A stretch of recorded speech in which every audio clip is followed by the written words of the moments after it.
Welcome back. Well, with us right now is our security director here in the village, Mr. Tim Moy. Always good to see you, sir. Ken, good to see you. It's great to have you here, and the things we're going to talk about, we want to mention that we know that Tom Circle was going to maybe come in as well. He couldn't make it, so you're here, which is perfectly fine. Right. It's great. Tom is our chairman of the Security and Community Access Committee, and I know he gives you a report. But I think I can cover the same information. I think you can. So a few things we're going to talk about. An ongoing and pretty soon expanding the gate access that has proven to be just a wonderful addition for gates 5 and 6, and we're looking forward to expanding it, right? Right, we are. Matter of fact, the SCAC committee asked us, asked for a staff report, an assessment from both security and the IT department.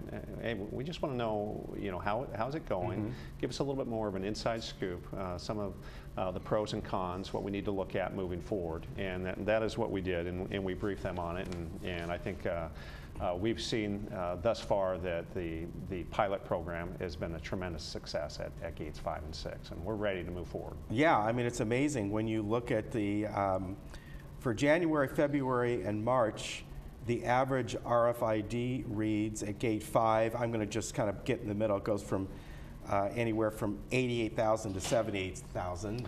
Right. So right in the middle there, let's call it 85,000 or so.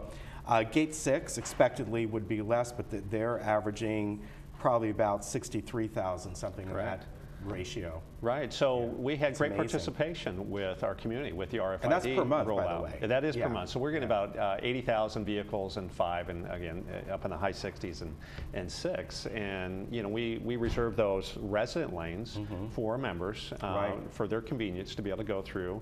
And those gates are providing that visual deterrent and that physical deterrent for others who don't have authorization. And so it's a convenience matter, it's a security measure that is working out very well.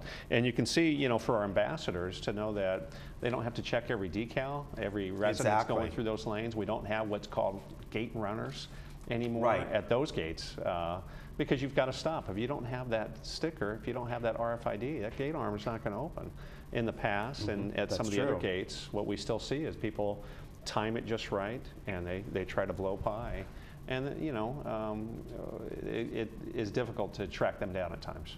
Let me ask you, I'm looking down here in the background, the license plate recognition system, and what are you looking at as far as that, expanding that, or how is that, when you get to the other gates as well?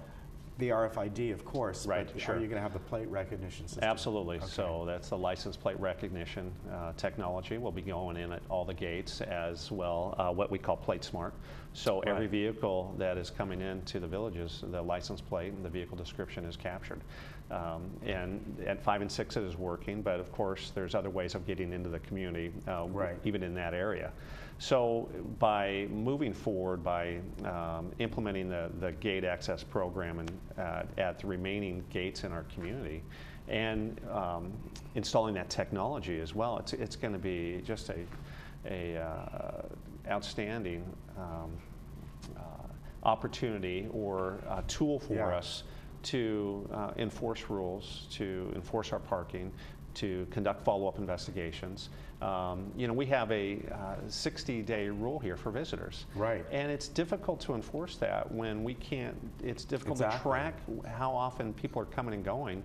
But with this technology, if we know that there's been a complaint about a certain vehicle that has been in the community, we're able to run that plate out and say, yeah, you know what, that vehicle's been in the community for 75 days, and it's been coming and going, and that is no longer a guest. That may be an illegal occupant.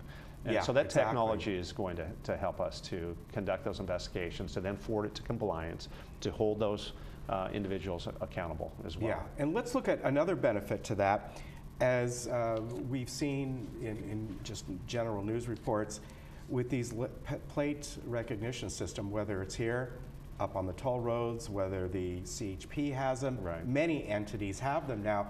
It has helped track down people who, for instance, maybe somebody who has slight Alzheimer's or something. They drive out of the community, and they go in different areas. Well, now you can have a record saying, well, we know this person drove out. Absolutely. We have not seen them drive back in.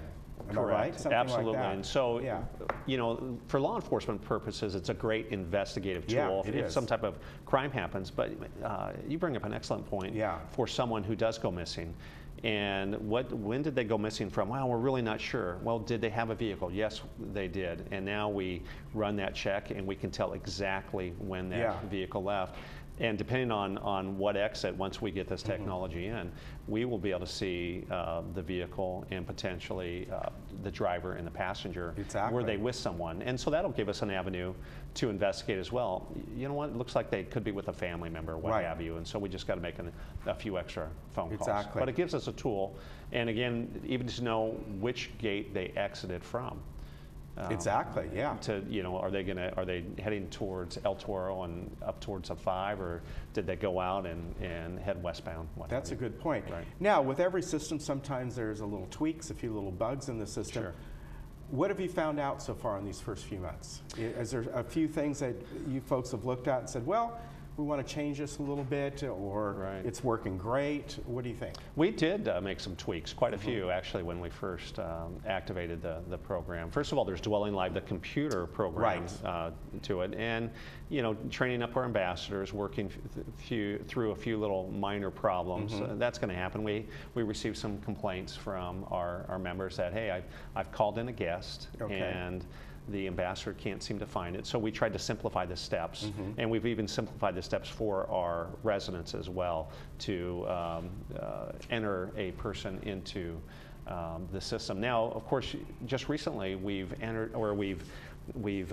activated the opportunity or the availability for our residents to manage their guests from their home, from their home computer, from an app or what have you. So there's quite a few tools that we're still experimenting with, and we're modifying to make it work. We've looking at the gate arms itself. So one of the drawbacks is that it's not synchronized for the resident gates, and so vehicles have to merge. But you know, that's just something that with the arms down, vehicles have to slow to anywhere from 3 to 5 miles an hour anyway. And we're just asking our residents that in that far right lane, just to be careful as you're merging into the number 1 lane as well.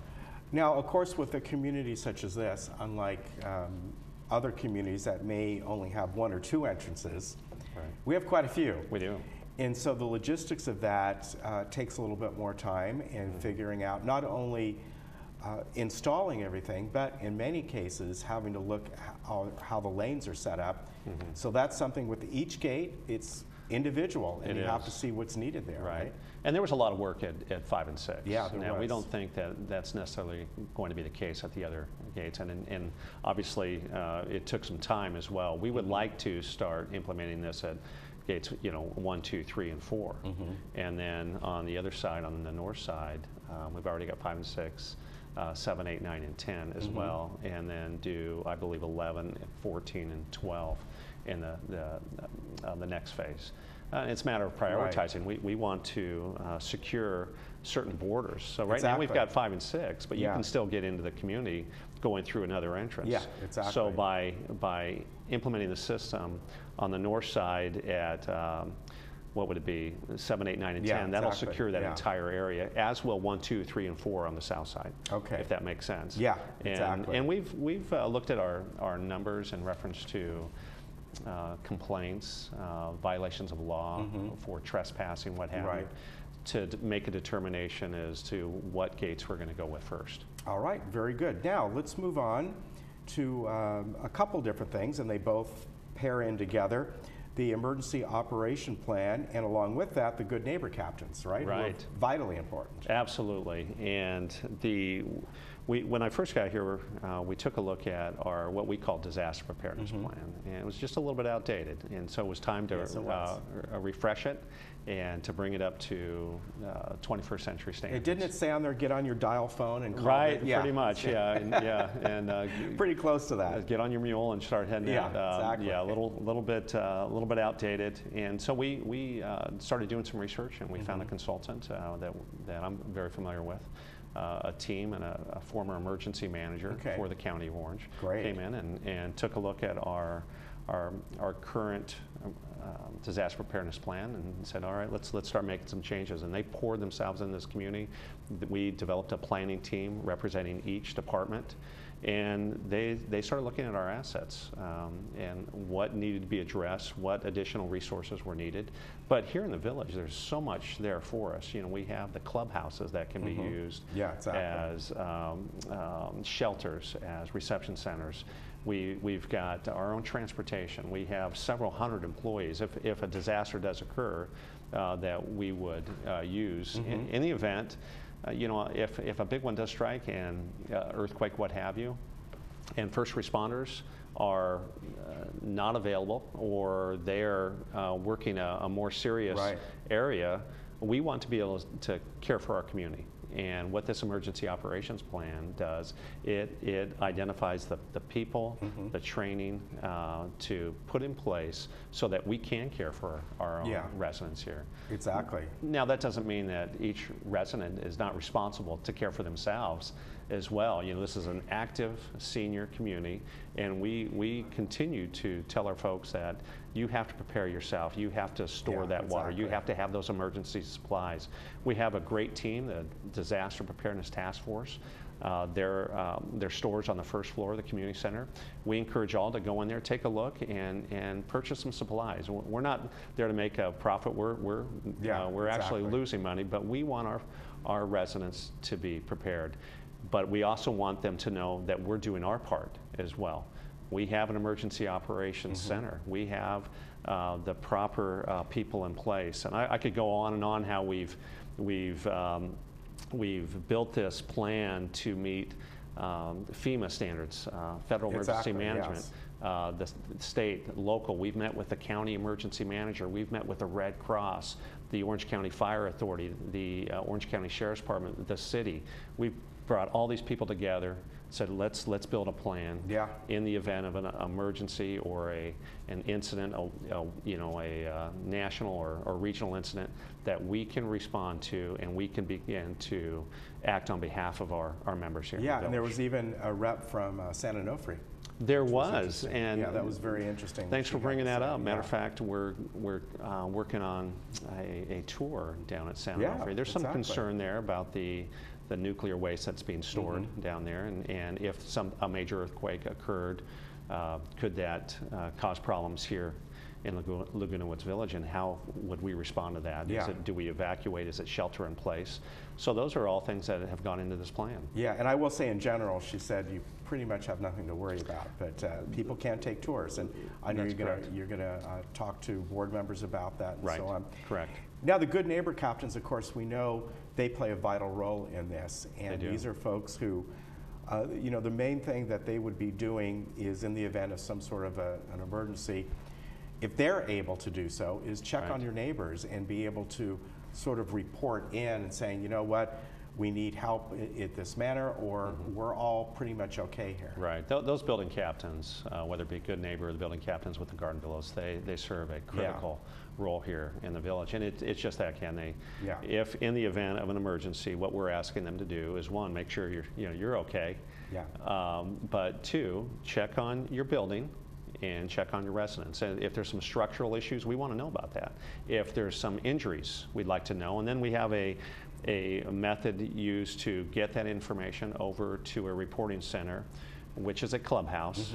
And with our ham radios, that information is then transferred to our emergency operations center, so that those working in the operations center can prioritize, okay, what area do we need to respond to first? How can we assist first responders? With that information coming up, that is going to be vital to the effective response of emergency personnel. So those building captains and those Good Neighbor building captains, those are residents here who've said, you know what, I'll take on that role. I'll do my part to maintain a safe community. Yeah, definitely. And they can find out. They can always call the task force that's downstairs, and they can say, you know, this is something I want to do. If they would like to call into them, they can certainly do that. And I know there's Over at Clubhouse 7, there's building, was this today? That is today, yes, okay. thank you. I wanted to make sure because some of the paperwork was a staff report from a few days ago, so Right. I wanted to make sure that there is a building captain training today at Clubhouse 7 from 2 to 4, and that's the Good Neighbor captains. That's a Good Neighbor captain, Yeah, and the building is for the Garden Villas. right, the building Right. captains are Just the Garden Villas. kind of the same thing, but the name's a little different.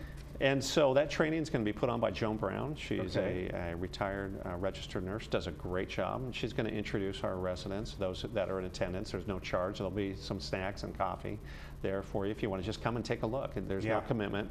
But we're going to tell you about the disaster preparedness and what we would ask you to do. And again, we're not requiring you to go to any first aid courses or CPR, although that would be nice. Right. But it's just a matter of reporting that information up the channels. All right, so again, that is if you're watching us right now live or if you're watching us midday, that will be today, Clubhouse 7, 2 to 4 p.m. And I'm sure in the future you might have other ones as well. They do come up every quarter. So yes. Okay. Great. Tim, good to All see right, you. good to Thanks see you. for coming on. We appreciate Absolutely. that, and we will be right back. Great. Okay.